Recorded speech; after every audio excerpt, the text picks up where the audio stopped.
everyone, for today's video I will be teaching you how you can download Fortnite on your laptop or your PC. First step, open a web browser on your laptop or your PC such as Microsoft Edge or Google Chrome. Once you have your web browser open, just go to the search tab and search for Fortnite.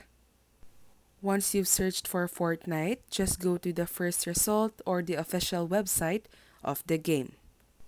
Here, just click the download button located at the top right corner of your screen, and this download button is color yellow. After pressing this button, it will lead you to this site where you have to press download now under Epic Games Launcher. You may need to wait for a few seconds or a few minutes for Epic Game Launcher to completely load. Once this is open, just go to Store and on the Search tab, once again, search for Fortnite.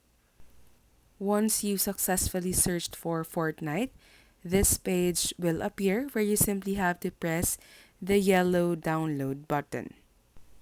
On your library under Fortnite, just press the three buttons at the bottom right corner and then press Options. In my case, I just checked or ticked all the buttons under Options and then press Apply. Once you press Apply, just press the Install button and just wait once again for a few minutes for the game to completely load. And that's all for this video. If this helped you, as always, don't forget to press like and subscribe. We hope to see you again on our next videos.